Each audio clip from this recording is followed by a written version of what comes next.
Pertama-tama tentunya kita bersyukur ya karena pada pagi hari ini kita masih diberi kesehatan dan semoga kesehatan ini selalu ada pada diri kita dan wabah yang sedang melanda ini segera berakhir.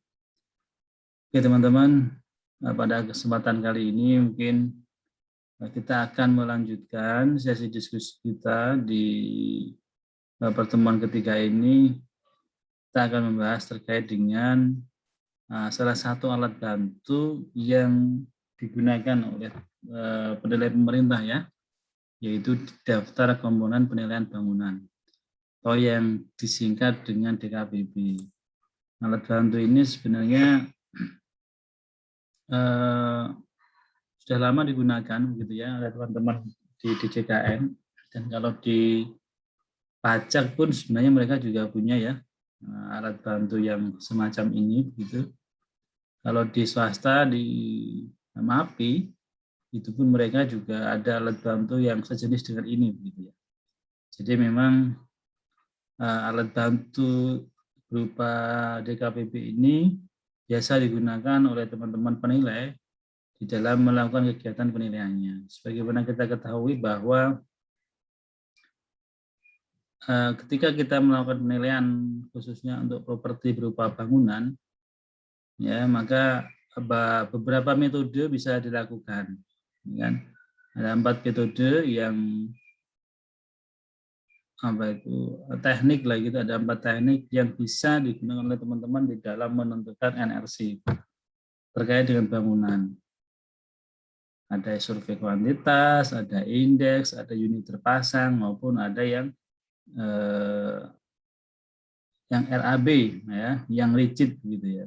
Nah, DKPB ini disusun dengan kompilasi dari beberapa kegiatan itu. Nah, saya izin share dulu ya.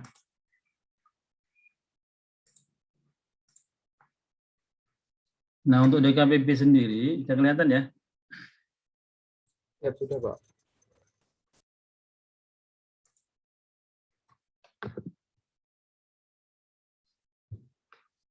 Dalam pembahasan ini kita akan coba lihat nanti terkait dengan bagaimana proses penyusunan DKPB-nya. Kemudian ada beberapa perubahan ya yang terkait dengan penyusunan DKPB ini karena sudah beberapa kali dilakukan revisi dalam rangka penyempurnaan gitu ya. Kemudian ada asumsi-asumsi apa yang harus diperhatikan di dalam penggunaan DKPB ini. Nah, nanti di terakhir mungkin kita akan bahas terkait dengan tabel dan kertas kerja yang ada di DKPB. Nah, kita akan coba lihat nanti sampai sejauh mana kita akan berdiskusi terkait materi ini. Nah, namun kalau hari ini mungkin belum bisa selesai semua, kita akan coba nanti bahas di sesi berikutnya ya. Nah, di dalam penyusunan DKPB itu ada beberapa tahapan yang harus dilakukan ya. Yang pertama namanya survei data. Nah, survei data ini biasa dilakukan oleh teman-teman di KPKNL karena kebetulan DJKN ini punya unit vertikal yang di daerah-daerah begitu ya. Namanya KPKNL. Nah, setiap KPKNL ini mempunyai wilayah kerja kabupaten kota di seluruh Indonesia. Jadi semua kota, kabupaten maupun kabupaten di seluruh Indonesia itu semua ada di bawah KPKNL. Ya, sesuai dengan wilayah kerjanya tentunya ya. Nah, dari itulah kemudian survei data ini dilakukan oleh teman-teman di KPKNL secara menyeluruh ya bersamaan. Nah, kemudian nanti kegiatannya itu biasanya ada persiapan survei, ya, kemudian ada pelaksanaan survei ini ke lapangan ya, untuk mencari data. Nanti ada tabelnya atau ada kertas kerjanya, material apa saja yang akan disurvei begitu ya. Jadi semua nanti tersedia lah begitu ya. Nah, kemudian pelaksanaan survei oleh teman-teman, ya, kemudian data itu akan dilakukan pengolahan, baik itu di internal KPKNL maupun nanti ada namanya verifikasi. Nah, kemudian setelah data fix, dia akan dikirimkan ya melalui tahap berikutnya. Ini di KPKNL, ya ini levelnya di KPKNL.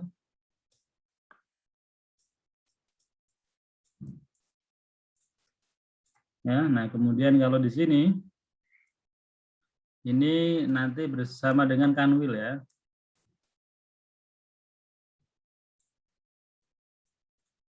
Jadi di Kanwil nanti akan bersama-sama tentunya dengan KPKNL ya, KPKNL dan Kanwil ya. Ini akan melakukan ini verifikasi dan sinkronisasi data. Ya. Jadi setelah data itu diverifikasi, kemudian verifikasi itu terkait dengan datanya, kalau sinkronisasi data itu dibandingkan dengan kota wilayah yang bersebelahan begitu ya. Saya ambil contoh misalnya Jakarta. Jakarta ini kan bersebelahan dengan kota-kota yang ada di sekitarnya. Seperti Bekasi, Tangerang, Bogor. Ini adalah kota-kota yang bersebelahan dengan Jakarta, ya kan? Nah, ini nanti juga perlu dipertimbangkan jangan sampai harga itu dia jomplang begitu ya bahasanya ya. Gimana? Enggak seimbang ya. Padahal kotanya bersebelahan. Nah, biasanya kalau disatukan will ya kan itu relatif lebih mudah gitu. Relatif lebih mudah dalam melakukan sinkronisasi data. Jadi misalnya di KPKNL di Kanwil Banten misalnya, sambil contoh nih, Kanwil Banten itu ada Tangerang, ada Serang begitu ya, ada Cilegon. Nah di Kota Tangerang sendiri itu kan tentunya dia juga berbatasan dengan kota kabupaten yang ada di Serang gitu. Nah ini yang perlu disinkronkan. Jadi jangan sampai ada nanti satu kota berbatasan tetapi harganya terlampau jomplang gitu ya. Ini fungsi daripada sinkronisasi data. Nah, kemudian akan dilakukan penetapan oleh Kakanwil. Jadi penetapan DKPB ini dilakukan di setiap Kanwil, ya, setiap wilayah. Nah, nanti kemudian didokumentasikan secara nasional, ya, akan menjadi sebuah buku yang akan digunakan pada tahun berikutnya yang disebut dengan DKPB ini.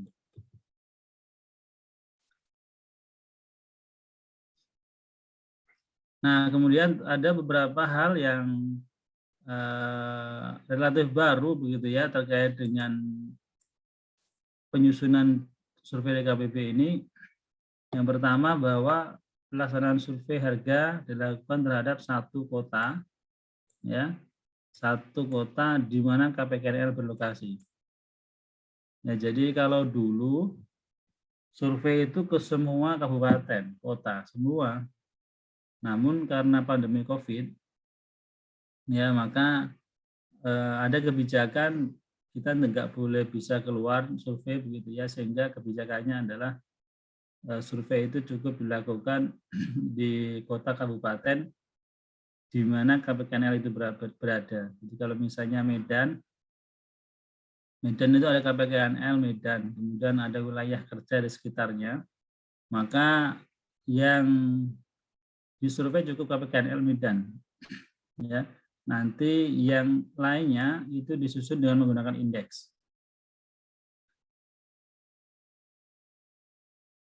Nah, kemudian dalam hal terdapat material tidak dapat ditemukan pada saat survei, ya, maka form survei kota atau kabupaten lain dapat diserahkan pada kota atau kabupaten acuan dikalikan dengan indeks IPK. Jadi nanti di bab 2 huruf B ini ada aturan bagaimana kalau ya ternyata material-material itu ada yang tidak ditemukan di lapangan. Nanti diatur di sini ya. Nah, kemudian tadi form survei ini ya kan yang menjadi dasar adalah kota kabupaten di mana KPKNL berada. Nah, bagaimana dengan kota lain? Maka kota lain itu dia disusun dengan berdasarkan indeks kemahalan konstruksinya. Jadi disesuaikan gitu ya. Jadi tetap dibuat form survei itu tetap dibuat, namun kemudian nanti disesuaikan dengan IKK.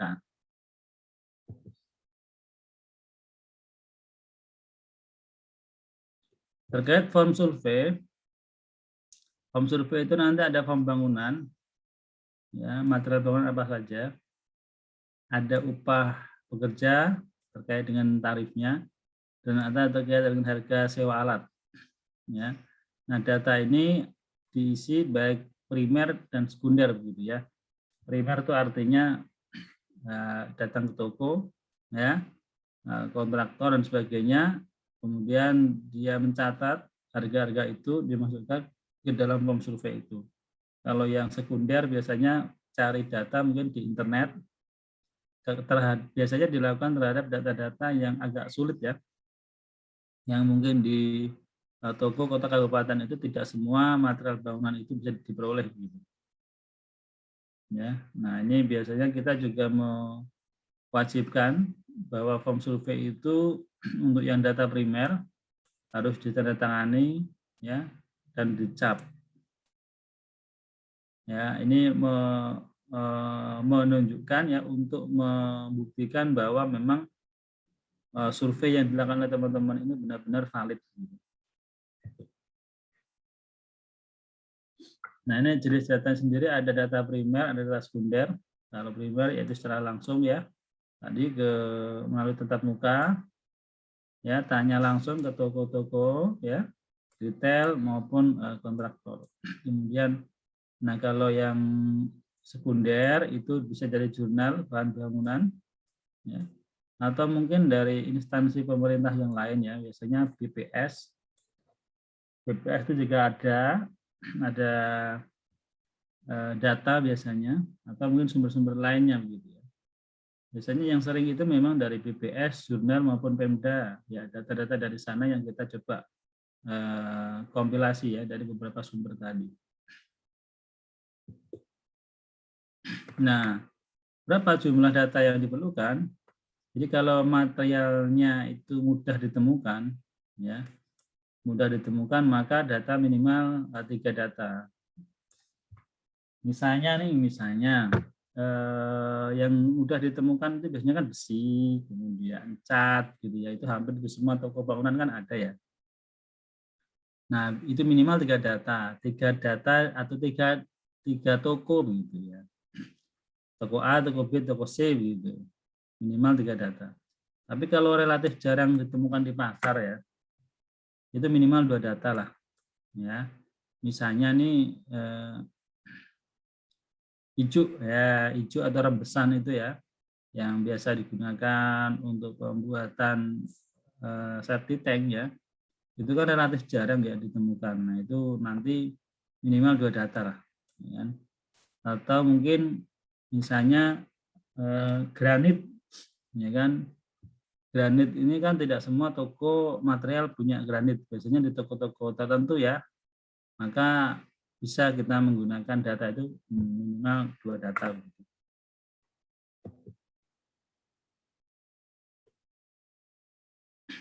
Nah, ada kondisi-kondisi khusus yang harus diperhatikan ketika kita survei. Yang pertama, jika tidak ditemukan data yang ditentukan pada form survei. Jadi di form survei itu ada sekian puluh material bangunan gitu ya. Bagaimana jika tidak ditentukan? Ya, maka dapat diganti dengan data barang atau material yang memiliki jenis, spesifikasi, dan atau ukuran yang memiliki karakter serupa dan diberikan penjelasan pada kolom keterangan. Ya. Jadi beberapa diganti dengan barang yang memiliki jenis, spesifikasi, ukuran yang mirip begitu ya. Nah ini nanti ada tekniknya juga, ada caranya. Bagaimana tindak lanjutnya begitu. Nah, kemudian bagaimana jika data materialnya tidak tersedia di pengecer? Di toko-toko bangunan nggak ada, begitu kan. Kita tidak semua toko bangunan kan lengkap ya, maka bisa dicari di tingkat distributor. Jadi yang diusahakan terlebih dahulu itu di pengecer. Ini karena biasanya inilah yang paling sering digunakan oleh masyarakat begitu ya untuk pembangunan, sehingga kita mencoba mendekati berapa sih kos yang dikeluarkan dari level pengecer. Namun kalau nggak ada ya ini nanti bisa lari ke distributor. Nah kemudian ya, kalau barang itu nggak ditemukan di wilayah yang disurvei. Nah jadi misalnya mana ini orang daerah mana sih teman-teman, rata-rata daerah mana aja ini? Yang dari Semarang ada nggak? Semarang nggak ada. Tangerang. Saya ngambil contoh mana gitu kan, nggak tahu ini nanti kasih contoh tapi nggak ngerti kan. Oke lah Jakarta lah misalnya. Saya ambil contoh gampang Jakarta lah, semua orang masih tahu lah ya. Di Jakarta itu kan ada kota Jakarta Pusat, Jakarta Selatan, Jakarta Timur, Jakarta Barat gitu ya. Nah, jadi kalau misalnya nih di Jakarta nggak ada gitu ya, nggak ada di Jakarta Barat nggak dapat, tapi adanya di Jakarta Timur misalnya, maka dia bisa mengambil wilayah lain ditambah dengan ongkos kirim gitu, prinsipnya seperti itu. Ya, orang nggak ditemukan. Nah, kemudian hal di atas tidak dapat dilakukan jika ya, jadi ini syarat-syarat ini ya diganti dengan material yang sejenis, level distributor, ya kan, kemudian wilayah lain ini tidak dapat dilakukan jika dapat didasarkan atas data harga untuk kabupaten kota yang dijadikan acuan, kemudian dikalikan ya dengan indeks IKK ya yang dikeluarkan oleh BPS untuk setiap kabupaten atau kota yang dicari. Jadi kalau ini pun tidak bisa dipenuhi begitu ya. Yang satu tadi diganti dengan yang mirip, nggak ada juga. Di tingkat distributor juga nggak ada gitu ya. Kemudian di wilayah lain juga nggak ada. Nah ini pakainya terakhir adalah pakai IKK. Ya, IKK di wilayah kabupaten lain ya disesuaikan dengan tadi ya, disesuaikan dengan mana kota mana yang akan kita buat. Jadi masih ada jalan keluar gitu ya. Tadi jalan keluar bagaimana kalau nggak ada? Ya yang mirip lah pakai gitu. Tapi kalau nggak ada juga ya sudah nanti bisa pakai ini IKK gitu ya. Nah itu.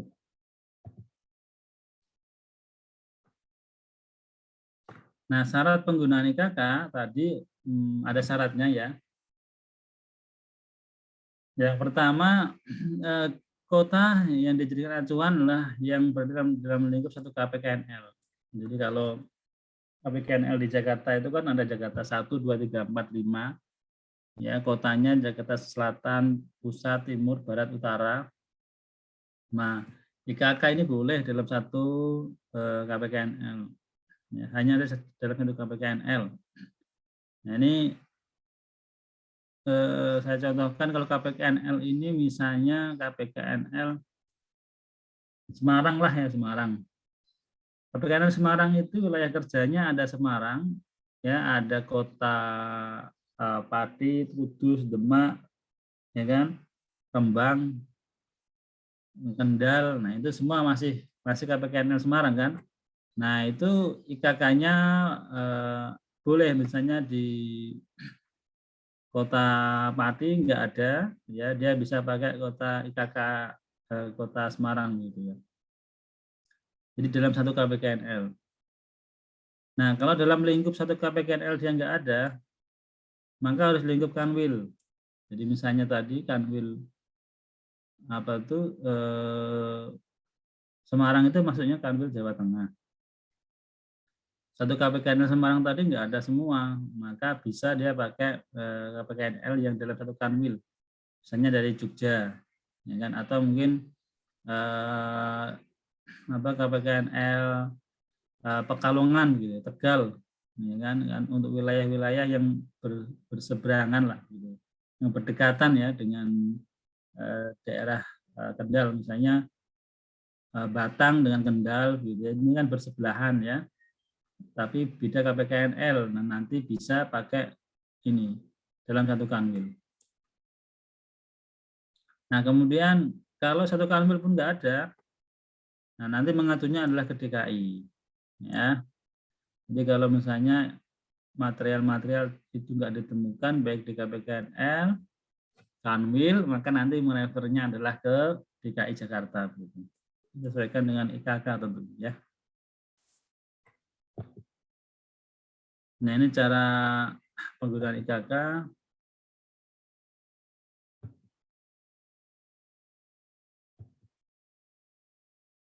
Nah, ini terkait pelaksanaan survei tadi ya. Ada wawancara langsung, ada korespondensi melewat surat atau data sekunder.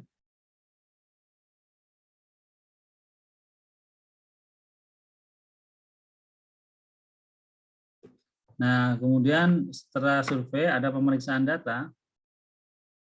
Pemeriksaan data ini mencakup ini ya, validasi responden, dicek ya. Respondennya ini valid enggak ya. Kemudian kesesuaian pengisian formulir termasuk konversi satuan barang. Jadi kalau misalnya di apa itu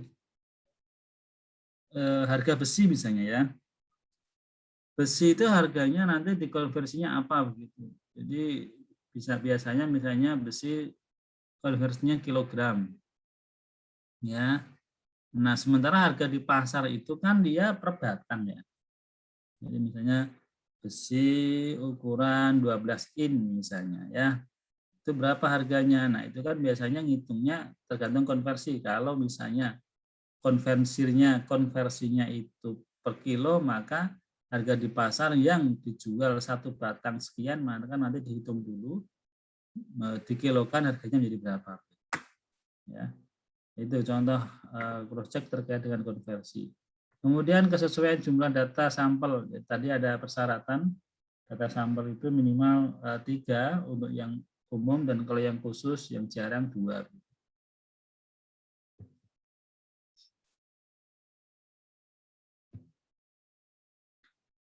Nah, survei itu dilaksanakan bulan Juli sampai dengan Oktober ya. Jadi ini saat-saat bulan-bulan seperti ini, bulan di mana teman-teman ada tugas melakukan survei. Ya, kemudian nanti paling lambat 15 November ini harus sudah diselesaikan gitu ya, diproses sampai validasi sinkronisasi ya, ini dilakukan di Kanwil. Jadi paling lambat 15 November. Ini kemudian hasilnya nanti akan dipakai untuk perhitungan DKPP di tahun berikutnya ya. Jadi kalau misalnya survei tahun ini, tahun 2021, maka ini nanti akan dipakai untuk yang periode tahun 2022.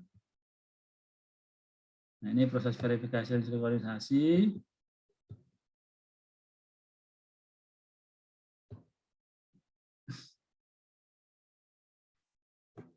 Nah, untuk penetapannya nanti akan dilakukan Kanwil ya. Jadi penetapan DKPP itu oleh Kanwil atas nama direktur. Ya. Jadi sambil diingat-ingat begitu ya teman-teman. Jadi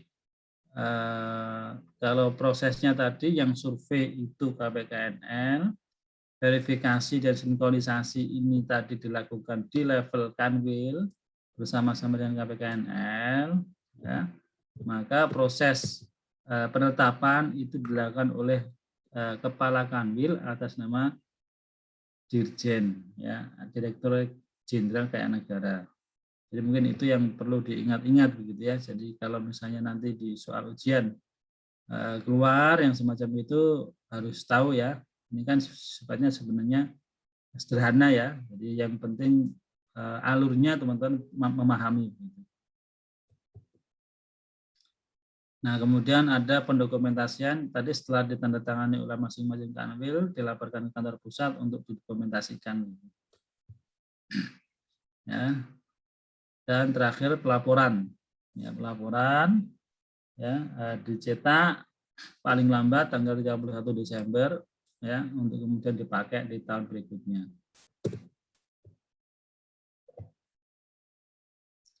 Nah, itu tadi proses pelaksanaan dari survei DKPP ya. Jadi kalau saya bisa rangkum terkait prosesnya itu tadi ya, bahwa proses itu dimulai dengan survei. Ya, survei ini dilaksanakan oleh teman-teman di KPKNL ya, bulannya sekitar bulan Juli sampai dengan Oktober. Nah, kemudian setelah survei dilaksanakan ya, dilakukan pengecekan data, maka dilakukanlah sinkronisasi dan verifikasi antara KPKNL dengan Kanwil ya. Nah, kemudian setelah selesai verifikasi dan sinkronisasi, maka ditetapkan oleh Kepala Kanwil ya di bulan November. Nah, kemudian dilaporkan ke kantor pusat paling lambat 31 Desember harus sudah dicetak dalam bentuk digital DKPP gitu ya. Nah, itu proses penyusunan DKPP-nya. Nah, kemudian tahap berikutnya kita perlu tahu juga material-material apa yang disusun begitu ya, yang disurvei. Nah, material yang disurvei itu ya meliputi ya ada 160 material. Ya. Nanti material yang membentuk struktur ya. Material membentuk dinding, atap, lantai, langit-langit, pelapis dinding, listrik, air, pekerasan pagar. Nah, 160 itu terdiri dari ya, 106 material yang secara umum ya, dan 54 material dengan menggunakan koefisien pembentuk harga. Jadi karena 54 material ini sulit didapatkan di pasar gitu. Nanti ada contohnya. Nah, kemudian bagaimana perubahan DKPP versi 4.0 gitu ya. Jadi di DKPP 4.0 ini ada beberapa penambahan-penambahan dibanding dengan versi sebelumnya. Ya, pertama terkait dengan kertas kerja perhitungan, ini berubah. Tabel juga berubah dan form juga berubah. Ya, formnya tadi yang banyak banget tadinya ya. Sekitar 180-an, salah 187 gitu ya. Sekarang hanya 160. Tabelnya ada sedikit beda, kertas kerja juga beda. Nah, kemudian ada beberapa perubahan terkait dengan permodelan yang disusun. Ini mengakomodir adanya temuan BPK sebenarnya, ya, temuan BPK. Kemudian ada penambahan koefisien. Ya, nanti kita lihat seperti apa sih.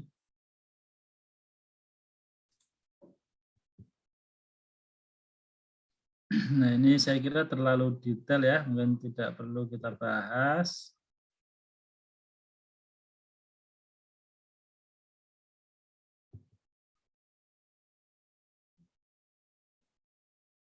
Nah, ini ya, bedanya di sini ya bedanya.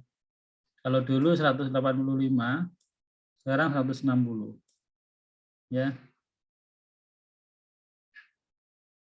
Plus material sewa alatnya 7, sekarang hanya 3. Nah, kemudian 12 upah, sekarang 8. Nah, itu ya, jadi berbedanya di situ. Kalau dulu fasilitas pagar itu ada ini jenisnya, ya. Nah, sekarang ditambah dengan ini.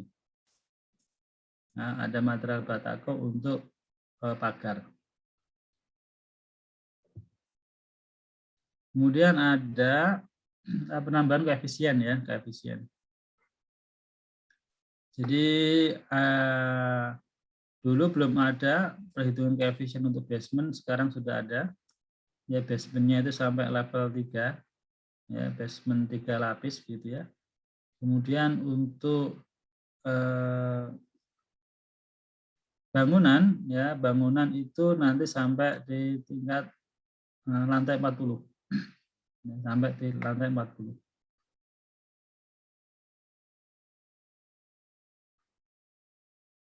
Mungkin teknis penggunanya nanti kita akan lihat pada saat perhitungan seperti apa sih cara penggunaannya gitu ya.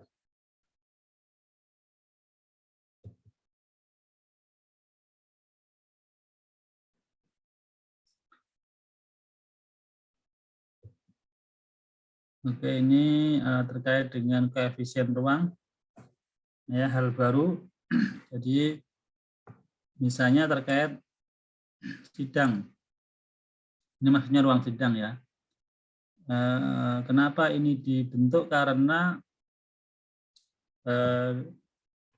ruang-ruang ini sifatnya dan karakteristiknya itu khusus ya, bentuknya agak berbeda gitu ya. Ruang sidang di pengadilan maksudnya ya, itu kan dia didesain khusus ruangannya, berbeda dengan ruang-ruang yang lain. Nah, makanya ada penambahan koefisien atau cost ya yang harus dikeluarkan. Nah, nanti di kertas-kertasnya ada. Demikian juga dengan fasilitas-fasilitas yang ada di rumah sakit, biasanya itu banyak nih. Ada ruang ICU dan sebagainya, IGD, ya. Nah, ruang-ruang yang ada di rumah sakit ini kan dia bentuknya spesifik ya, khusus begitu. Nah, kalau dulu disamakan, nah sekarang coba diidentifikasi dan ada sedikit perbedaan terkait perhitungannya. Demikian juga dengan selasar, balkon, dan teras. Ini konsepnya adalah setengah dari dikalikan koefisien setengah gitu ya.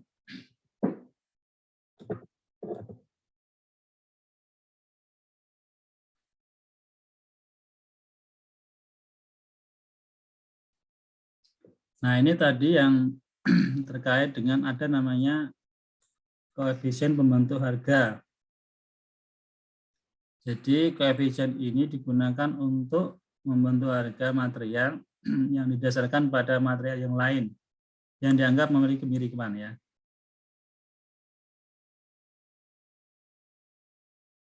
Istilahnya KPHM.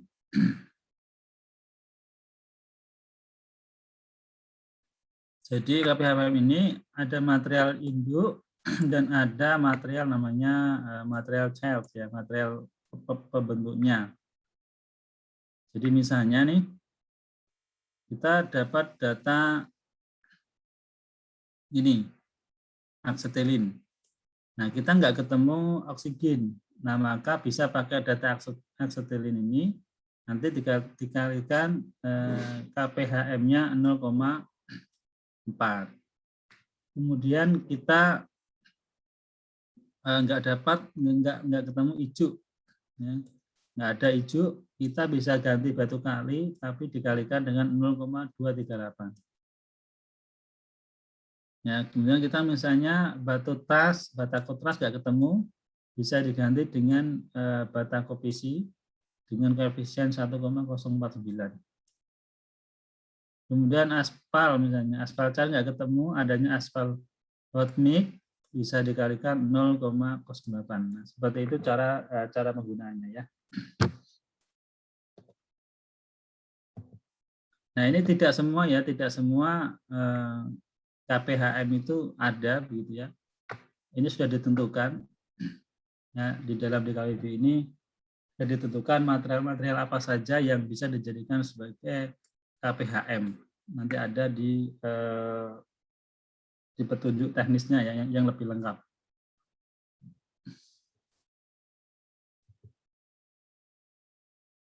Nah, ini proses pembentukan KPHM.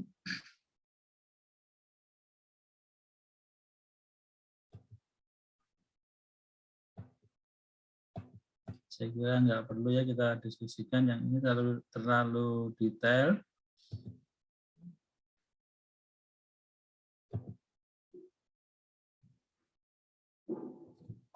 Nah, ini contoh hasilnya ya, contoh hasil KPHM. Jadi misalnya nih, ya kan nggak dapat paku triplek. adanya paku 5,7 misalnya, ya berarti dikalikan ini gitu ya. Jadi ini ada datanya. Jadi misalnya kita nggak ketemu ini, ya kan? Nggak ketemu, maka bisa diganti dengan ini gitu. Dengan dikalikan koefisien. Nah, itu ya konsep KPHM seperti itu.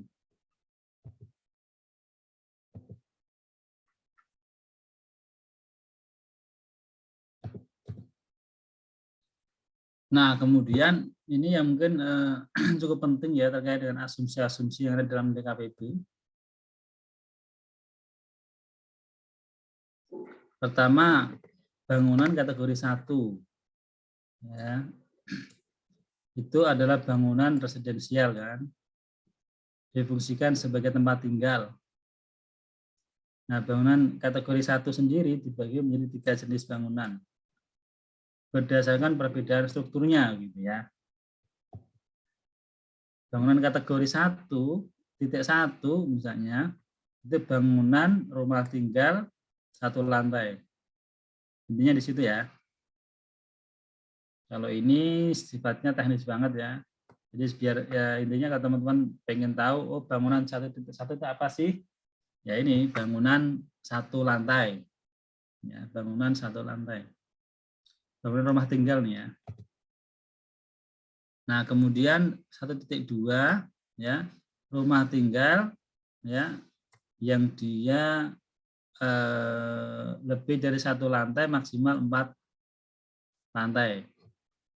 Itu kategorinya adalah 1.2.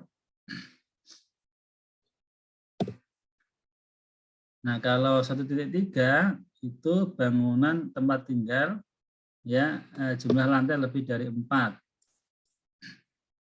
Nah, misalnya itu apartemen misalnya ya. Kondominium, apartemen, rumah susun ya yang dia memiliki jumlah lantai lebih dari 4, nah ini masuk kategori 1.3.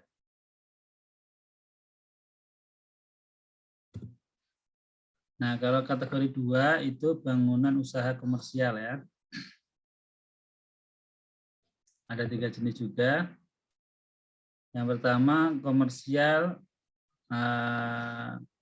lantai maksimal 6. Umumnya berbentuk persegi panjang. Jadi biasanya ruko ya. Contohnya ruko.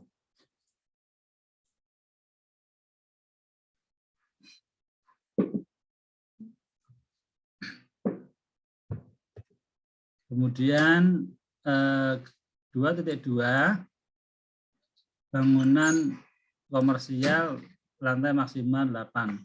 Ini biasanya untuk yang kantor dengan bertingkat rendah. Ya, kantor yang bertingkat rendah ini biasanya pakai kategori 2.2. 2.3 itu high rise building ya. Jadi kantor gedung-gedung perkantoran dengan high rise building kategori 2.3. Jumlah lantainya lebih dari 8.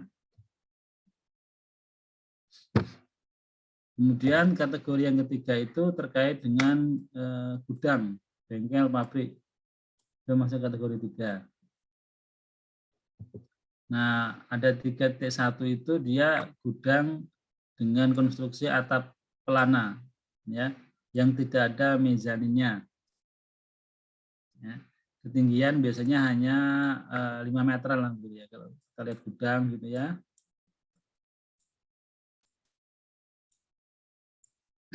Ini kan tinggi gudangnya ya. Nah, ini tingginya ini nggak sampai 5 meter ya. Ya 5 meter kisarannya lah untuk ketinggiannya ini. Ya, sekitar 5 meter lah. Nah, kemudian yang 3.2 itu yang ada ini. Ada mezanin. Ya. Lana ada mezanin tingginya biasanya di atas 7 meter. Jadi kalau kita lihat gudang gitu ya, biasanya dia relatif lebih tinggi ya. Nah, mezanin itu yang biasanya di sini ya. Agak ke tengah, agak posisi di tengah begitu ya. Kita juga sering kan lihat gudang yang tinggi tapi pinggir-pinggirnya kemudian ada kantornya gitu ya. Di lantai 2 dia ada kantornya. ya. Nah, ini bisa dipakai kantor atau dipakai apa gitu ya. Nah, ini dia ada ruang di seperti lantai 2 ya, tetapi tidak lantai 2 karena ini konstruksinya adalah gudang. Namanya mezanin. Ya. Nah, ini kalau kategori seperti ini berarti dia 3.2. Nah, kalau 4 itu bangunan lainnya, ya, bangunan lainnya dengan struktur yang khusus.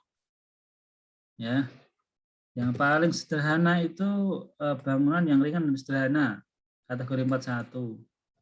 Misalnya pos jaga, ya, kemudian ruang genset. Nah, itu kategorinya sederhana ya. Kemudian 4.2 bangunan yang ruang-ruangnya sejajar. Ini biasanya sekolah. Ya, sekolah ya, gedung-gedung sekolah.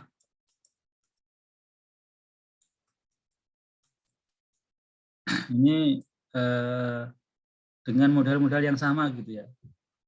Lantai maksimal 4. Jadi kan gedung SD, SMP, SMA kan sering kita jumpai ya, masing-masing ruang itu modelnya sama semua kan. Nah, ini kategorinya 4.2.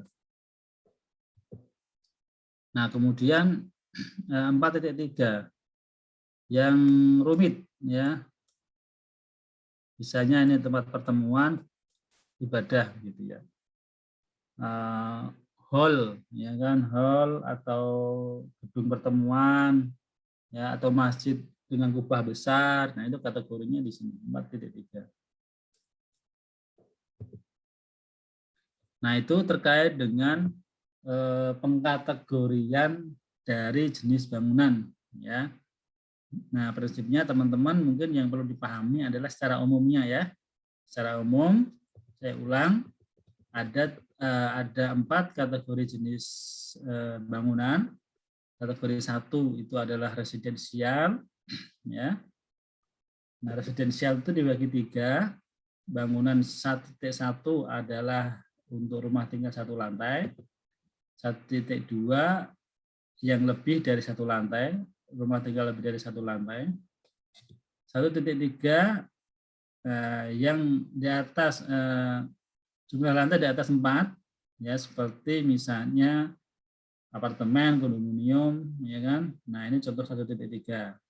Kemudian kategori 2 itu bangunan komersial. Bangunan komersial contohnya adalah yang 2.1 itu ruko. Contohnya ya. 2.2 bangunan kantor yang low rise building ya. Bangunan gedung pemerintah, gedung perkantoran bertingkat rendah. Kemudian 2.3 yang gedung high rise building. Kategori 3 adalah untuk gudang, pabrik, bengkel, konstruksinya. Kalau 3.1 itu yang dia tidak ada mezanin, ketinggian biasanya sekitar 5 meter. Kemudian 3.2 itu gudang yang dia ada mezaninnya, ketinggian kisaran 7 meter. Ya. Nah, kemudian bangunan kategori 4 itu yang mempunyai karakteristik khusus, mulai dari yang sederhana 4.1, ya kan, kemudian bangunan-bangunan seperti sekolah yang mempunyai karakteristik yang sama, kemudian yang rumit dengan pola-pola tertentu, yaitu seperti gedung pertemuan, tempat ibadah. Nah, itu ya, 3 itu. Jadi itu mungkin garis besar yang teman-teman harus pahami ya. Oke, kemudian ada asumsi-asumsi umum. Nah, ini asumsi-asumsi umum ini yang harus dilakukan nanti pada saat menghitung secara detail. Ya, kalau tadi asumsi yang kategori bangunan tadi itu harus diketahui secara umum. Nah, selain itu nanti ada asumsi-asumsi yang dibangun. Ya, yang ini ketika bangunan itu tidak sesuai dengan asumsi, maka harus dilakukan penyesuaian. Ya. Asumsi umumnya ini bangunan terletak di atas tanah keras. Ya, jadi asumsinya tanah keras. Nanti kalau bangunan itu di atas tanah lembek, tanah miring, nah nanti ada penyesuaiannya. Kemudian konstruksi bangunannya memperhatikan prinsip efisiensi struktur. Tidak menggunakan struktur yang tidak umum.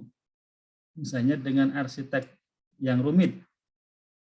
Nanti kalau konsep bangunannya menggunakan arsitek rumit, ada penyesuaian.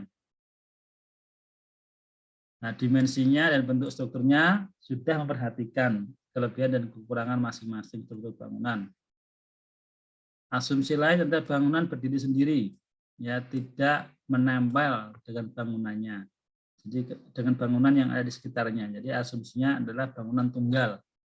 Nanti ketika misalnya menilai bangunannya dia nempel dengan yang lain, berarti ada penyesuaian. Nah, kalau keadaan bangunan itu tidak sesuai dengan asumsi umum, maka dilakukan penyesuaian. Gitu ya. Nah, kemudian ada asumsi-asumsi yang lebih spesifik, ya. Asumsi struktur bawah misalnya. Struktur bawah itu sebagai fondasi ya, sebagai fondasi. Nah, mungkin sebelumnya saya kira teman-teman kan sudah pernah ada materi apa itu konstruksi bangunan ya. Saya kira ini tidak terlalu sulit ya teman-teman memahaminya karena sudah ada materi lain yang pernah diajarkan terkait dengan konstruksi bangunan kan.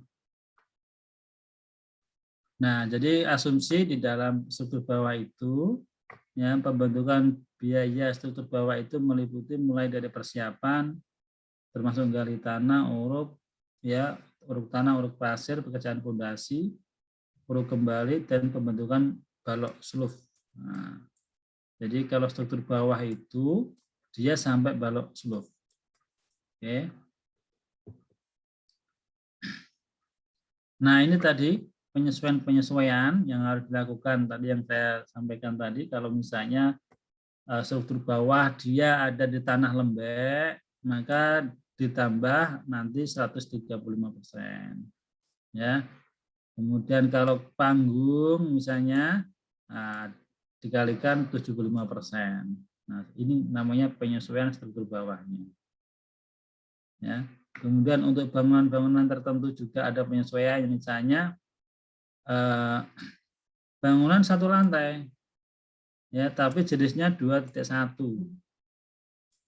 2.1 tadi kan contohnya ruko gitu ya.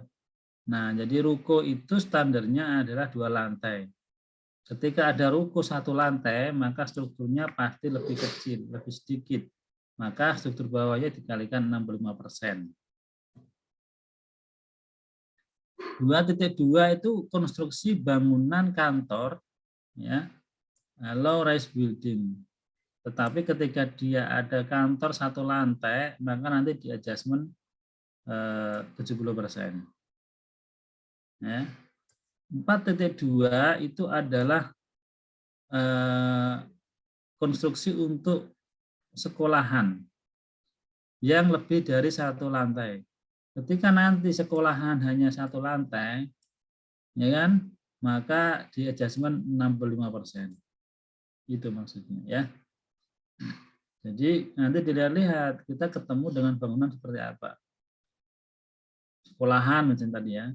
Oh, sekolahan 3 lantai, oke, sesuai dengan standar.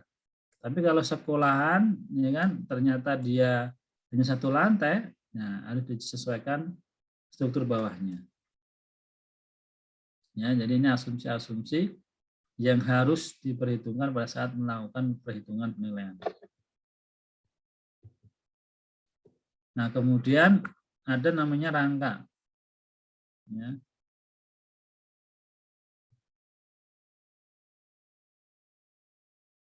Yang pertama, penggunaan material struktur telah sesuai dengan karakteristik bahannya. Luas lantai yang diperhitungkan adalah luas bangunan. Jadi kalau luas untuk struktur bawah tadi dihitung semuanya, gitu ya. Nih, luas lantai yang digunakan sebagai dasar perhitungan struktur bawah, jumlah keseluruhan luas bangunan. Ini penting ya. Jadi misalnya ada bangunan ya 2 lantai, ini 100 luasnya, maka struktur bawahnya berarti dia harus 200. Ini maksudnya ya. Kalau dia 3 lantai, ya 300. 4 lantai 400 begitu ya. Jadi luas lantai yang digunakan sebagai dasar perhitungan keseluruhan luas bangunan. Itu kalau struktur bawah. Kalau rangka ya, maka luas lantai yang diperhitungkan adalah luas bangunannya. Ya. Nah, rangka ini kan tergantung ya dia di lantai berapa gitu ya. Berapa lantai gitu. Kalau dia 2 lantai ya sama, berarti dikalikan 2 gitu. Kalau dulu masih dipisah-pisah ya, lantai 1, lantai 2, lantai 3 dia itu sendiri-sendiri ya.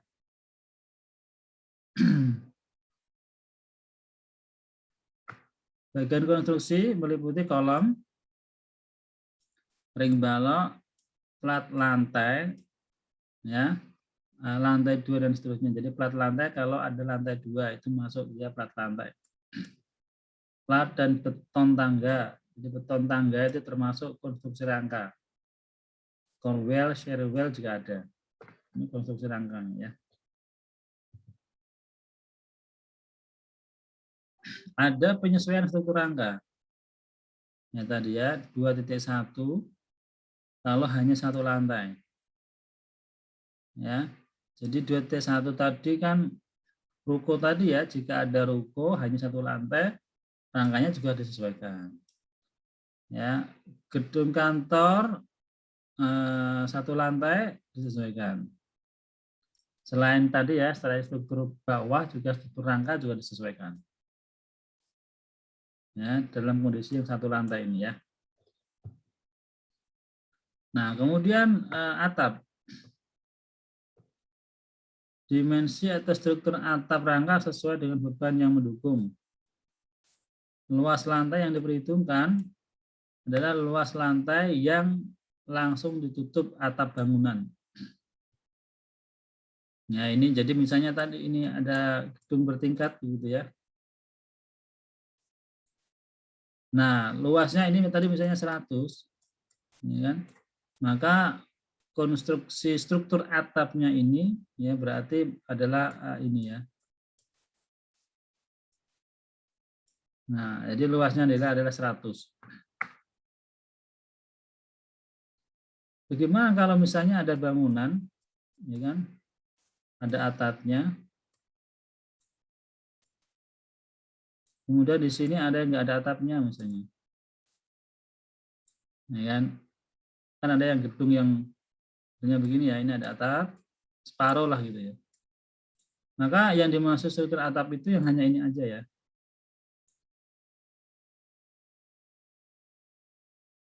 Ya, hanya ini aja. Untuk lantai bangunan yang ditutup oleh lantai atasnya, maka dinyatakan tidak memiliki rangka atap. Ya, tidak mempunyai struktur rangka atap. Ini rangka ya, jangan salah paham dengan atap ya. Ini struktur rangka. Jadi ini kan pasti ada kayu-kayu gitu ya, atau apalah di dalamnya. Nah, ini yang dimaksud dengan struktur atap. Kalau lantai yang ditutup lantai atasnya, ya kan, nah seperti ini, ya. Ini ada atapnya nanti, tetapi tidak ada rangka atapnya, gitu. Tidak ada struktur atapnya. Strukturnya nggak ada. Oke ya. Nah, kalau ini meliputinya itu termasuk ya, kalau strukturnya itu meliputi kuda-kuda, ya, nok, gording, balok, atau beton cor, ya. Nah, ini kategori struktur rangka atap, gitu ya. Struktur atap. Beda dengan atap ya.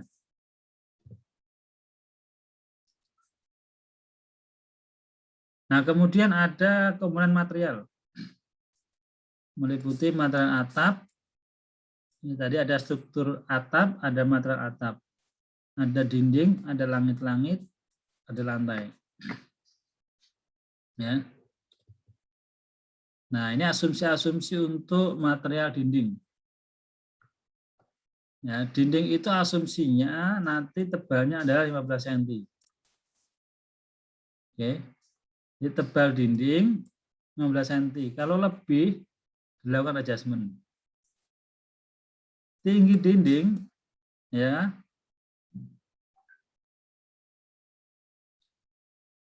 Untuk kategori 1, 2, 4, maka 3,5 meter tinggi dinding. Kalau nanti ada bangunan rumah tinggal, tinggi dindingnya 4 meter, 5 meter, ya berarti disesuaikan. Nah, kemudian kalau tinggi dinding yang bangunan 3T1 tadi, yang gudang, ya gudang yang ada tanpa mezanin tadi, dia ketinggian asumsinya 5 meter. Kalau yang ada mezaninnya 7 meter. Nah, bukaan dinding itu proporsional. Jadi untuk pintu jendela maka dianggap proporsional gitu ya. Nah, ini yang terpenting itu di sini nanti ya, teman-teman yang harus diingat-ingat. Adjustment untuk dinding berarti dia ini. Ya, dan tinggi dindingnya. Tebal dinding dan tinggi dinding. Ini yang harus diperhatikan. Ya, ketika kita ketemu dengan yang ini ya dilakukan adjustment gitu ya. Nah, ini bagian-bagiannya. Itu dinding. Kemudian ada pelapis dinding. Nah, pelapis dinding itu kan macam-macam ya, ada cat, ya, ada komposit panel mungkin. Asumsinya apa? Semua dinding dilapisi dengan pelapis dinding. Perhitungannya adalah per meter persegi luas lantai.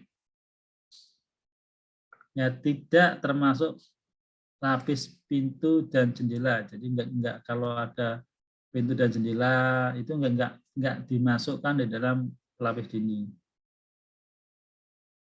Untuk pelapis dinding yang menggunakan komposit panel hanya dihitung bagian luar saja, ya. Nanti dihitungnya di bagian luar. Nah, bagaimana cara menghitung luas lantai untuk pelapis dindingnya? Dalam hal dinding luar dilapisi 2 atau lebih material yang berbeda, maka perhitungan luas lantainya adalah ya. Jadi kalau misalnya di luar dinding luar itu kan kadang ada yang separuh cat, separuh keramik gitu ya. Nah, maka dihitung berbeda. Ya, jadi 35% dikalikan panjang lapisan material dibagi panjang dinding luar bangunan. Jadi dia ngitungnya panjangnya saja ya.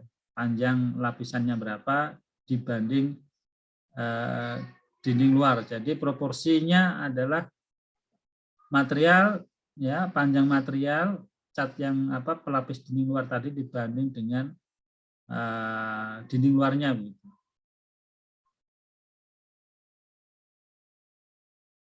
Nah, itu kalau dinding luar. Kalau dinding dalam yang dilapisi ya, maka pengalinya adalah 65%.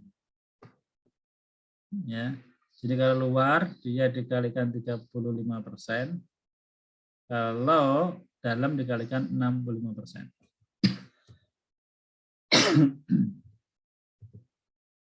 Nah, kemudian lantai, ya lantai saya kira standar lah ya untuk lantai ini. Nah, ini langit-langit, asumsi langit-langit. Langit-langit itu plafon ya, plafon, gantungan, displang dan sebagainya. Material rangka yang digunakan dengan karakteristik sesuai dengan karakteristiknya, triplek, asbes, gipsum menggunakan kayu, asumsinya ya. Akustik menggunakan holo. Nah, meskipun sekarang sudah banyak tuh ya, banyak asbes, Gibson juga sudah menggunakan besi hulu karena lebih simpel begitu ya. Namun ini asumsi yang dibangun. Jadi nanti kalau misalnya ada asbes, Gibson, kayu, ya dianggap sama begitu. Karena ini asumsinya tidak ada perubahan terkait dengan penyesuaian besi hulu dan kayu kayaknya. Kemudian bentuk-bentuk langitnya datar, tidak memiliki perbedaan ketinggian. Jadi kalau misalnya ada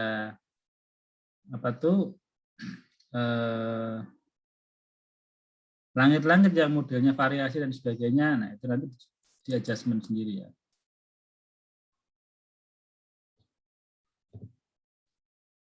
Kemudian ke penutup atap. Penutup atap itu ya genteng, ya kan, ada asbes, ada spandek gitu ya. Untuk bangunan yang memiliki atap datar adalah plat, atapnya plat. Tadi yang contohnya tadi ya. Jadi kalau dia tidak ada atapnya, nggak ada gentengnya, tapi langsung cor-coran, maka ini namanya atapnya adalah plat. Untuk bangunan dan komponen atap yang kecil meliputi kasur, reng, dan penutup atap. Untuk bangunan dengan komponen atap lebar hanya penutup atap. Kemudian kemiringan membentuk sudut 20 sampai 65.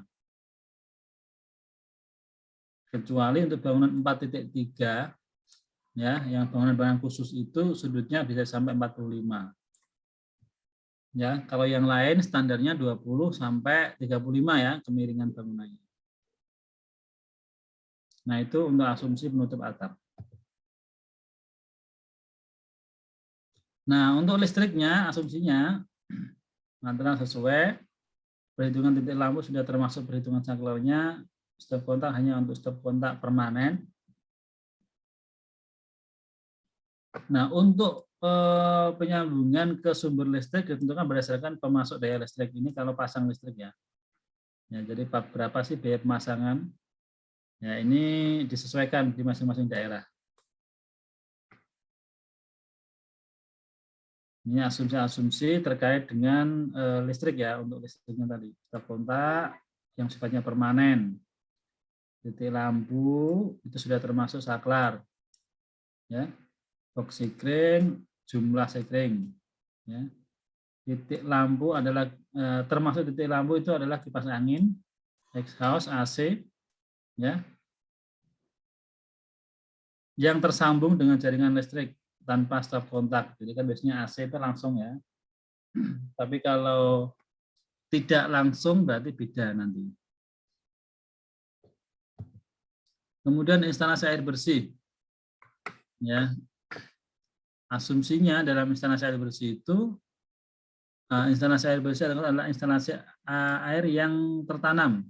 Jadi biasanya di kamar mandi lah gitu ya. Instalasi air bersih ya meliputi keran air tanpa penambungan dan keran air dengan penambungan, yaitu bak penambungan dengan dimensi 60 60 120. Instalasi air kotor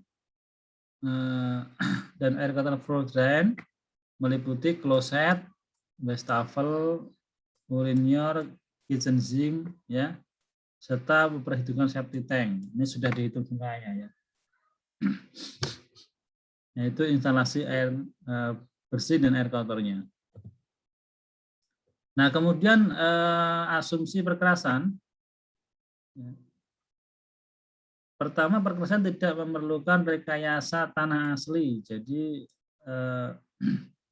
asumsinya tanahnya itu datar begitu ya, perkerasan itu. Untuk perkerasannya tidak ada pengurukan terlebih dahulu dan sebagainya. Tapi langsung ada perkerasannya. Untuk beton bertulang dan tidak bertulang tebal perkerasannya adalah 15 cm. Untuk paving block dan aspal sudah termasuk pekerjaan tanahnya. Aspal hot mix ya tebal lapisan 3 cm. Nah, ini asumsi-asumsinya. Jadi nanti tergantung ya. Misalnya beton bertulang ya tebalnya sampai 25 cm ya berarti disesuaikan. Aspal hot mix tapi cuma 2 cm disesuaikan. Itu ya konsepnya. Kemudian pagar dibangun di atas tanah yang keras dan tidak memerlukan rekayasa tanah atau konstruksi pondasi yang khusus. Jadi kalau di daerah-daerah tanah miring dan sebagainya, nah ini juga harus disesuaikan karena komponen pagarnya dia konstruksinya adalah tidak ada rekayasa ya. Jadi kalau misalnya tadi ada pengurukan dan sebagainya itu bagian dari rekayasa berarti. Asumsi tanah tempat pagar rata, tidak bergelombang atau miring. Jadi kalau bergelombang miring ya nanti disesuaikan untuk komponen pagarnya. Nah selain itu tadi komponen asumsi-asumsi ya yang terkait dengan bangunannya. Nah ini ada asumsi yang lain yaitu terkait dengan biaya tidak langsungnya, karena untuk menghitung NRC ini kan nanti untuk menghitung nilai bangunannya kita harus menghitung NRC-nya. NRC ini termasuk adalah biaya tidak langsung. Ini sudah ada indirect cost-nya disesuaikan begitu ya. Kategori bangunan 1.1 misalnya, maka indirect cost-nya ada 12%. Bangunan 2.2 misalnya 21%. Nah, seperti itu ya nanti ditambahkan. Nah, ini koefisien lantai tadi ya. Nah, ya, ini ada pertanyaan tentunya. Harusnya tadi itu bertanya tuh, tapi kok nggak ada yang bertanya gitu. Ini kenapa sih kok cuma 40 gitu kan? Padahal kan jumlah lantai itu bisa di atas 40 ya. Nah, koefisien lantai yang di atas 41 besarnya koefisien itu disamakan dengan koefisien 40. Gitu ya. Jadi yang 41 dan seterusnya itu koefisiennya sama dengan ini ya 1,761.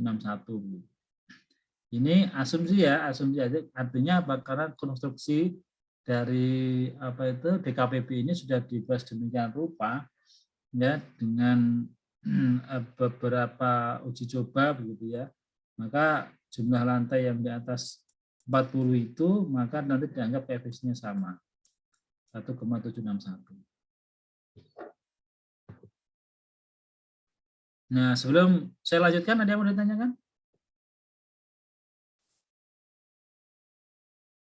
Nah, saya lanjutkan ya. Nah, ini kalau tadi ya, kan asumsi bangunan itu dibangun dalam kondisi berdiri sendiri. Nah, ketika dia dibangun dengan apa itu bersebelahan dengan bangunan lain, itu namanya couple gitu ya. Maka ada penyesuaian terkait dindingnya. Nah, tadi kan asumsi dinding bangunan itu kan bangunan dibangun berdiri sendiri. Kalau bangunan itu ternyata dempet-dempetan, di perumahan kan banyak ya, bangunan 1 dan 2 ada satu sisi yang dia nempel gitu. Itu namanya couple. Ya. Nah, ini ada penyesuaiannya masing-masing. Ya, untuk couple satu sisi, kategori bangunannya apa, adjustment-nya sudah ada. Untuk ornamen bangunan juga sudah ada penyesuaiannya ya. Oke. Ini tadi koefisien ruang saya kira sudah. Nah, untuk tampilan DKPB-nya seperti ini, teman-teman. Nanti kita akan pelajari lebih detail lagi di sesi berikutnya ya, terkait dengan tabel tampilan dan cara contoh perhitungannya gitu ya. Oke, sebelum kita lanjutkan, mungkin silakan ada yang mau didiskusikan. Sampai sini dulu.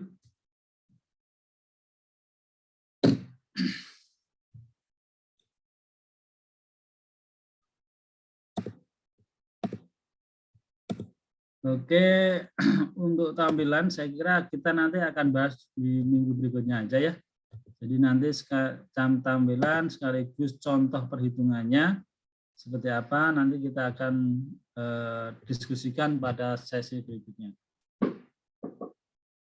Oke, seperti teman-teman yang di kelas-kelas yang lain ya teman-teman, ini mungkin ada tugas untuk mengidentifikasi dan nanti supaya buat latihan teman-teman, yaitu tugasnya adalah mengidentifikasi struktur bangunan rumahnya masing-masing. Ya, rumahnya masing-masing diidentifikasi seperti ini nanti ya. Struktur rangkanya apa, atapnya apa, betonnya dari apa, dindingnya apa, gitu ya. Langitnya apa, penutupnya apa, sambungannya apa dan sebagainya. Termasuk ini, termasuk luasnya berapa. Luas ini sebenarnya cukup luas bangunannya aja ya. Luas bangunannya berapa. Nah, tolong rumahnya masing-masing sebagai prakteknya.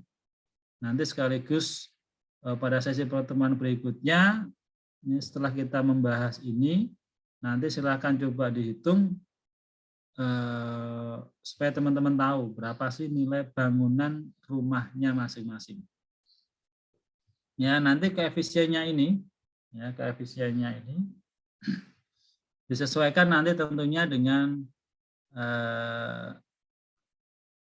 wilayah kerja masing-masing. Ya kan? Nah, ini kan kebetulan teman-teman kan macam-macam ya daerahnya ya. Untuk sementara mungkin hanya untuk latihan pakai DKPB DKI Jakarta nggak apa-apa. Tinggal nanti kita kalikan dengan koefisien IKK daerahnya masing-masing aja. Ya, karena sebenarnya ini kan ada ya di cetaknya yang sifatnya semuanya itu ada sih. Kemarin sih sudah sempat kita share begitu ya. Nah, cuma nanti coba saya carikan kalau nanti tidak ketemu, tidak sesuai dengan daerahnya masing-masing, karena saking banyaknya begitu ya. Nah, nanti pakai yang DKPB Jakarta aja nggak apa-apa. Oke, ya saya kira demikian. Ada yang mau ditanyakan? Cukup? Oke, kalau cukup saya cukupkan dulu pertemuan kita di hari ini ya. Nanti kita akan lanjutkan insya Allah minggu depan dengan bagaimana sih cara perhitungan DKPB dengan versi 4.0 ini. Mungkin demikian teman-teman yang bisa saya sampaikan dalam kesempatan kali ini. Ya, mohon maaf jika ada salah kata dan kita akan ketemu lagi nanti di pertemuan berikutnya. Selamat pagi semuanya. Assalamualaikum warahmatullahi wabarakatuh. Waalaikumsalam warahmatullahi wabarakatuh. Terima kasih, Pak.